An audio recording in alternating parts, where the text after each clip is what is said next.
नमस्कार, मैं विजय कुमार स्वागत करता हूं आप सभी को हमारे इस ऑनलाइन प्लेटफॉर्म पर। चाहे वो यूट्यूब हो, फेसबुक हो, इंस्टाग्राम हो, मैं तीनों पर ही आपके लिए अवेलेबल हूं।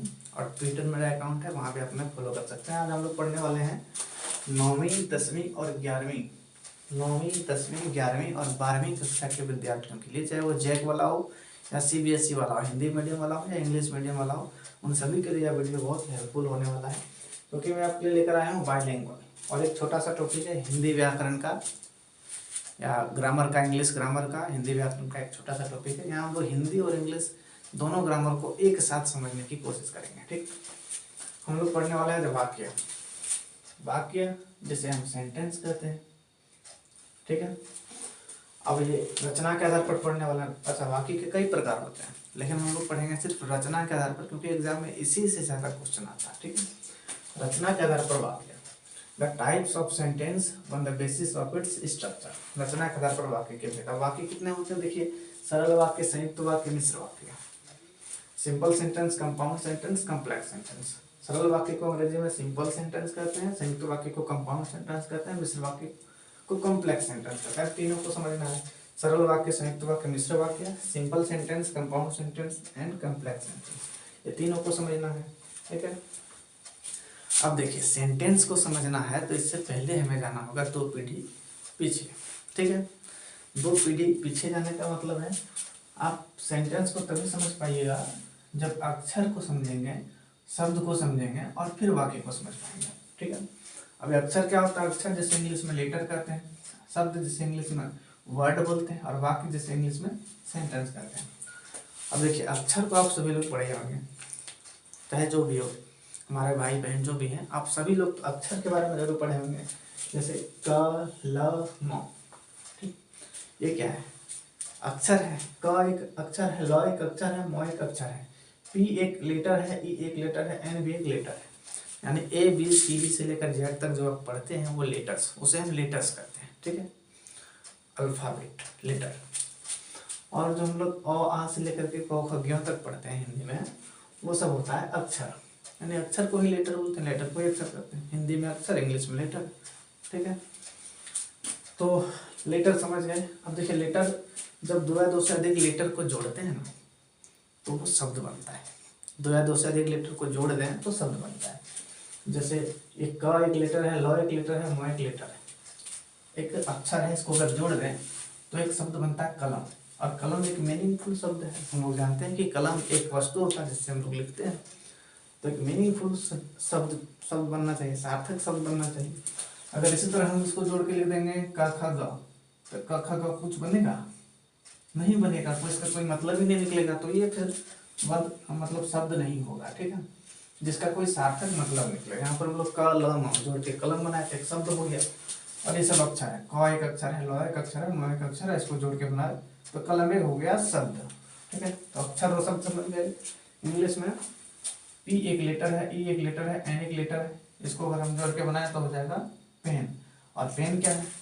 एक मीनिंगफुल वर्ड है, जिसका कुछ मीनिंग निकलता है, कुछ वर्ड कुछ समझ में आता है, कुछ हमारे आसपास में कुछ उसका मीनिंग निकले, वही होता है वर्ड। तो एक पेन हो गया वर्ड। और पेन जानते हैं हम लोग कलम है, जैसे लिखने का इस्तेमाल हम लोग करते हैं। अब हम इसको इस तरह से लिख दें कि ABC, तो ABC का कोई मतलब बनेगा नहीं। जब BCA कोई मतलब नहीं बनेगा, तो फिर ये फिर वर्ड नहीं होगा। यानी कोई मीनिंगफुल वर्ड बने, मीनिंगफुल वॉइस जिससे निकले, जिसको समझ में आए, तभी होगा वो शब्द। तो देखिए, अक्षर समझ गए, शब्द समझ गए। अब बाकी क्या होता है? सेंटेंस। जब 2 या 2 से अधिक शब्दों को जोड़ते हैं तो वाक्य बनता है। जैसे यह एक शब्द है, कलम एक शब्द है, और है भी एक शब्द है। ये तीनों को जोड़ के अगर हम एक साथ बोलें तो यह कलम है, ये क्या बन गया? वाक्य बन गया। दिस एक वर्ड है, इज एक वर्ड है, पेन एक वर्ड है। अगर हम इसको एक साथ जोड़ के बोलें दिस इज पेन, तो दिस इज पेन, ये वाक्य बन गया। यानी वाक्य क्या है? एक पूरा पूरा वाक्य जिसे हम बोल के पूरा कर देते हैं। ठीक है, बोल के पूरा फिनिश कर देते हैं। ठीक, वो होता है वाक्य। जैसे मैं आपको सुना रहा हूँ, आप मुझे सुनते हैं, आप कमेंट करते हैं, वह लड़का मुझे रोज देखता है, आप उसे देखकर हंसते हैं, हम लोग स्कूल जाते हैं, ये सब क्या है, वाक्य हो गया। ठीक है, we plays cricket, he is going to school, ये सब क्या वाक्य हो गया पूरा, जिससे कोई मीनिंगफुल वॉइस निकले, जिससे कोई सार्थक आवाज निकले, सार्थक स्वर निकले, वो होता वाक्य। और दो या दो से अधिक शब्दों से मिलकर बना होता है, तो उससे पूछा जाएगा कि व्हाट इज सेंटेंस, वाक्य क्या है। तो दो या दो से अधिक शब्दों से मिलकर बनने वाला सार्थक स्वर को वाक्य कहते हैं। ठीक है, दो या दो से अधिक शब्दों से मिलकर बनने वाला सार्थक स्वर को या आवाज को वाक्य कहते हैं। अब हम लोग पढ़ते हैं वाक्य के प्रकार।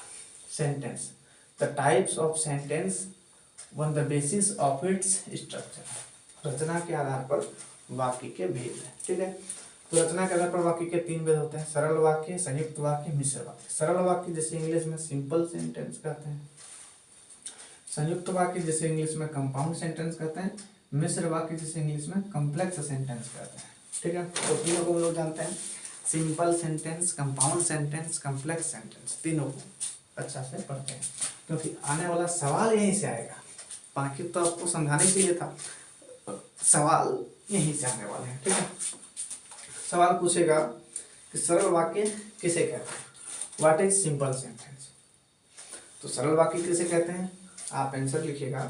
सरल वाक्य उस वाक्य को कहते हैं जिसमें एक ही कर्ता हो, एक ही क्रिया हो या एक ही विधेय हो, या नहीं लगाना है, एक ही, वह वाक्य जिसमें एक ही कर्ता, एक ही क्रिया या एक ही विधेय हो, उसे सरल वाक्य कहते हैं। सरल वाक्य किसे कहते हैं, आंसर समझ गए होंगे, आप एक बार बोलिए, कमेंट में लिख दीजिए, अच्छा से समझ में आ जाएगा। व्हाट इज सिंपल सेंटेंस, तो सिंपल सेंटेंस क्या होगा, a simple sentence which has a single subject, single verb and single predicate called the simple sentence. अब देखिए, इसका नाम से पता चलता है सिंपल, ये बहुत सिंपल है, सीधा सीधी, ना रोका ना टोका, सीधा सीधी बात करिए, तो सिंपल सेंटेंस। जैसे उदाहरण के लिए देते हैं, राकेश दिल्ली जा रहा है, वह क्रिकेट खेलता है, ये सीधा सीधी है ना, इसमें नहीं कोई इफ, नहीं कोई बट, कुछ नहीं करना, और तथा किंतु परंतु कुछ नहीं, सीधा सीधा बात हो रहा है, राकेश दिल्ली जा रहा है, वह क्रिकेट खेलता है। तो सिंपल सेंटेंस यानी सीधी सेंटेंस। साधारण वाक्य मतलब साधारण सीधा सीधा वाक्य, जो बोल दिया जाए सीधा सीधा।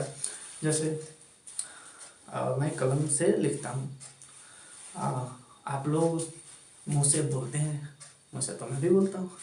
ठीक है, और वह तेज दौड़ता है, ये क्या सिंपल सेंटेंस जो सीधा सीधा होगा। ठीक है, तब हम लोग पढ़ते हैं संयुक्त वाक्य। संयुक्त वाक्य मतलब कंपाउंड सेंटेंस। सवाल आएगा कि संयुक्त वाक्य किसे कहते हैं, और यहाँ से आपको उत्तर देना है, और यहीं से आपके 2 नंबर बनेंगे।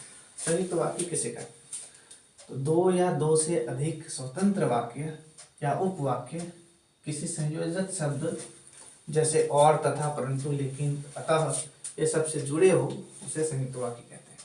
ठीक है, आंसर लिखिएगा कि वह वाक्य जो दो या दो से अधिक स्वतंत्र वाक्य या उपवाक्य से किसी संयोजक शब्द जैसे और, तथा, किंतु, परंतु, लेकिन, अतः, ये सबसे जुड़े हो, उन्हें संयुक्त वाक्य कहते हैं। What is compound sentence, a compound sentence is 2 or more independent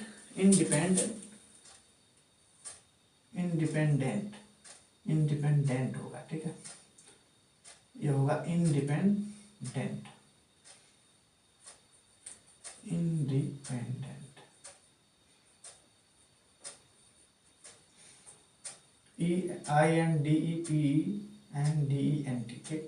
independent clauses.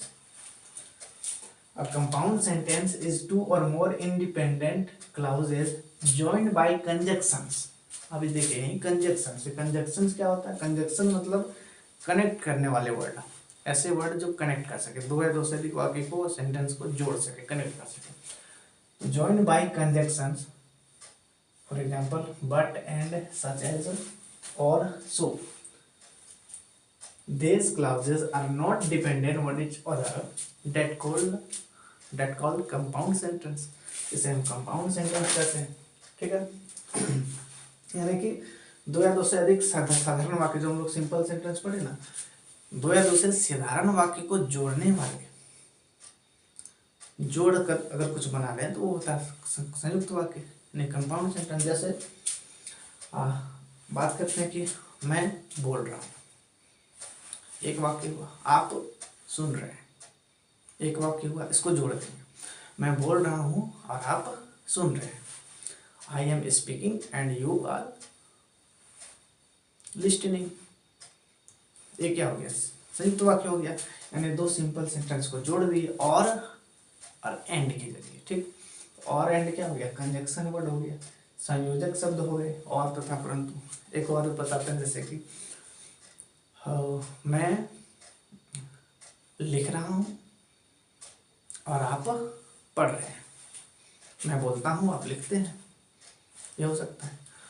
I speak, you right. ठीक, इस तरह से I speak and you right. एक और बताते हैं, जैसे मैं वीडियो बनाता हूँ और आप कमेंट नहीं करते। I makes video, you do not comment, आप कमेंट नहीं करते। ये सब हो गया क्या? एंड और बट, इस सब से जोड़ता है संयोजक शब्द। जैसे कि उदाहरण देते हैं, मुकेश स्कूल जाता है और रूपा घर में रहती है। तो देखो, मुकेश स्कूल जाता है, ये एक वाक्य, साधारण वाक्य।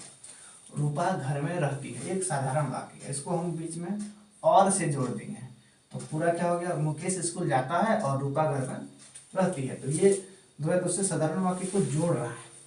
स्वतंत्र और स्वतंत्र दोनों ही एक दूसरे से स्वतंत्र है, इंडिपेंडेंट है, डिपेंडेंट नहीं है, इंडिपेंडेंट है। ठीक है, यानी स्वतंत्र नहीं। हम इस और, इसका मतलब है कि अगर इस और को हटा दें तो भी इसका कोई मीनिंगफुल वर्ड निकल रहा है। मुकेश स्कूल जाता है, जी सर, मीनिंगफुल निकल रहा है। रूपा घर में रहती है, इसका कोई मीनिंगफुल निकल रहा है ना, रूपा घर में रहती है। यानी और को हटा दें तो भी ये स्वतंत्र रूप से रह सकते हैं। ठीक है, एक संयुक्त वाक्य में। जबकि मिश्र वाक्य को पढ़ने वाले उसमें स्वतंत्र नहीं रहेगा, एक को हटा देंगे तो दूसरा ठीक ठाक स्वतंत्र आजाद होकर नहीं रह पाएगा। ठीक है, उनको उनके साथ की जरूरत पड़ेगी पड़ेगी। दूसरा है, मैं बहुत बीमार था अतः स्कूल नहीं गया। अब मैं बहुत बीमार था, एक स्वतंत्र वाक्य है, देखिए स्वतंत्र वाक्य। ठीक है, स्कूल नहीं गया, यह भी एक स्वतंत्र वाक्य, बीच में अतः लगा दी और इसको जोड़ दिए, कनेक्ट कर दिया। मैं बहुत बीमार था अतः स्कूल नहीं गया, तो ये हो गया संयुक्त वाक्य। अब जबकि मिश्र वाक्य में ऐसा नहीं होता है। मिश्र वाक्य यानी कॉम्प्लेक्स सेंटेंस में ऐसा नहीं होता है। आप किसी एक मुख्य वाक्य को हटा देंगे तो फिर अगला वाक्य का कोई मतलब ही नहीं रहेगा। किसी एक को हटा देंगे, एक पार्ट को हटा दें तो दूसरे का कोई मतलब नहीं निकलेगा। यानी कि वो इंडिपेंडेंट होता है, यानी आश्रित होता है। ठीक, अब पढ़ते हैं मिश्र वाक्य। मिश्र वाक्य किसे कहते हैं? सवाल यही बनेगा कि मिश्र वाक्य किसे कहते हैं, तो आंसर लिखिएगा, जिस वाक्य में एक प्रधान या मुख्य उपवाक्य हो तथा एक या एक से अधिक आश्रित उपवाक्य हो, उसे मिश्र वाक्य कहते हैं। समझ गए? एक मेन यानी प्रधान या मुख्य उपवाक्य होगा और एक या एक से अधिक आश्रित, आश्रित मतलब उसके ऊपर निर्भर होने वाला उपवाक्य होगा। और ये जो है, ये जो, सो, जब, तब, जहां, वहां, की, जैसा, वैसा, इन सब योजक शब्दों से जुड़े हो, इन सब योजक शब्दों से जुड़े होते हैं। तो सरल मिश्र वाक्य किसे कहते हैं? आप डेफिनेशन में ये लिख दीजिएगा। ठीक है, इंग्लिश में compound sentence, what is compound sentence? Compound को complex. What is complex sentence? A complex sentence which containing a main clause. देखिए,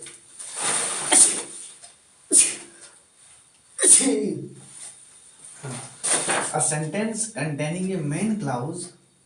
क्लाउज क्या होता है? देखिए, इसे हम उपवाक्य बोलते हैं ना, नहीं, जब दूसरे पर छोटा सा वाक्य का हिस्सा जो दूसरे पर निर्भर हो।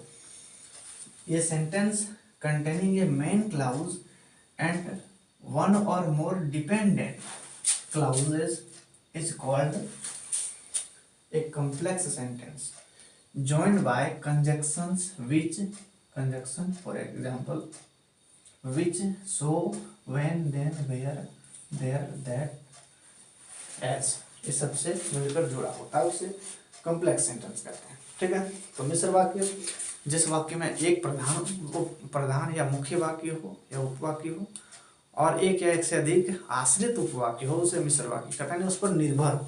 इसमें हम लोग क्या कर रहे थे, एक को अगर और को हटा दे रहे थे या एक पार्ट को हटा दे रहे थे तो दूसरा वाक्य का ठीक ठाक मतलब निकल रहा था, लेकिन इसमें ऐसा नहीं होगा, ये थोड़ा सा मिक्स हो रहा है, मिक्स के द्वारा होता है, मिक्सिंग द्वारा। एक को हटा देंगे तो दूसरा का कोई मतलब नहीं होगा। ठीक है, अब देखिए, मैंने सुना है कि रूही ने शादी कर लिया है, यह मिश्र वाक्य। कैसे मिश्र वाक्य है सर?